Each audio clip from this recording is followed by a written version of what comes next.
വളരെ ആശ്വാസകരമായിട്ടുള്ളൊരു ദിവസം. 71 ദിവസം നീണ്ടു നിൽക്കുന്ന ഒരു ദൗത്യമാണ് നടത്തിയത് അവർ. അതിന് പിന്നിൽ ഒരുപാട് പേര് പ്രവർത്തിച്ചിട്ടുണ്ട്. അവരോടെല്ലാവരും നമ്മൾ നന്ദി പറയേണ്ടതാണ്.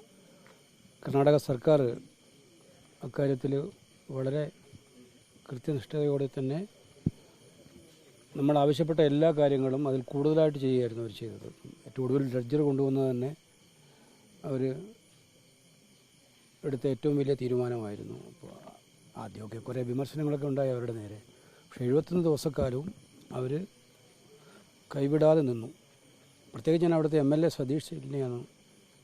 അദ്ദേഹം സ്വന്തം മണ്ഡലത്തിലെ ഒരു വോട്ടർക്ക് വേണ്ടി നിൽക്കുന്ന പോലെ അതിനേക്കാൾ കൂടുതലായിട്ട് കാവൽ നിന്ന് ഈ പ്രവർത്തനങ്ങൾക്കെല്ലാം നേതൃത്വം കൊടുത്തു. എല്ലാ ദിവസവും ഞാൻ അദ്ദേഹത്തോട് ബന്ധപ്പെടുന്നുണ്ടായിരുന്നു. അദ്ദേഹം എന്നോട് ഇവരെ അറിയിക്കുന്നുണ്ടായിരുന്നു. മുഖ്യമന്ത്രി പോലെ ഇന്ന് മുഖ്യമന്ത്രിയെ കണ്ട് ഞാൻ നന്ദി പറയുകയുണ്ടായി.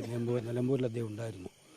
അപ്പോൾ അതുപോലെ മറ്റു ഒരുപാട് പേര് നമ്മുടെ കേരളത്തിൽ നിന്നും ഉള്ള മാധ്യമപ്രവർത്തകർ ഉറക്കമൊഴിച്ച് ഇതുമായി ബന്ധപ്പെട്ട കാര്യങ്ങൾ റിപ്പോർട്ട് ചെയ്തു. അതുപോലെ തന്നെ മാൽപ്പയും അദ്ദേഹത്തിൻ്റെ സേവനവും ഇതാക്കാൻ പറ്റില്ല. സൈനികരുടെ സേവനം എല്ലാവരുടെയും ഉണ്ട്.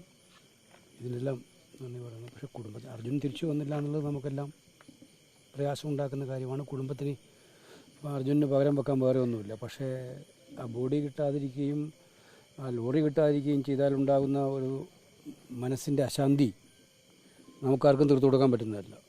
ഇന്ന് ആ കുടുംബത്തിന് ഒരു ശാന്തി ഉണ്ടെന്നാണ് ഞാൻ വിചാരിക്കുന്നത്. അപ്പോൾ അത് മറ്റു കർമ്മങ്ങളൊക്കെ ചെയ്യാനും മറ്റു കാര്യങ്ങളൊക്കെ ചെയ്യാനും അവർക്കൊക്കെ അവസരം കിട്ടുന്നൊരു വലിയ കാര്യമാണ്. അത് നടത്താൻ കഴിഞ്ഞു എന്നുള്ളത് ചാരിതാർത്ഥ്യമുണ്ട്. അല്ല, തീർച്ചയായിട്ടും സർക്കാർ ഇപ്പം ജോലി കൊടുത്തു എന്ന് പറഞ്ഞു വൈഫിന്. അപ്പോൾ ഇവിടുത്തെ ബാങ്കിലോ കുടുംബത്തിന് വേണ്ടുന്ന എല്ലാ സഹായങ്ങളും ചെയ്യാൻ നമുക്ക് അവിടുത്തെ ഗവൺമെൻറ്റിനോട് ചെയ്യാൻ പറ്റുന്നതാണെങ്കിൽ അവിടുത്തെ ഗവൺമെൻറ്റിനോട് ചെയ്യിപ്പിക്കും. അവരാവശ്യപ്പെടും. അപകടം ഉണ്ടായത് അവിടെയാണല്ലോ. അപ്പോൾ തീർച്ചയായിട്ടും അവിടുത്തെ മറ്റു പേരും അപകടത്തിൽപ്പെട്ടിട്ടുണ്ടല്ലോ. അപ്പോൾ അതൊക്കെ ബന്ധപ്പെട്ട് ഞാൻ അവരോട് സംസാരിക്കും.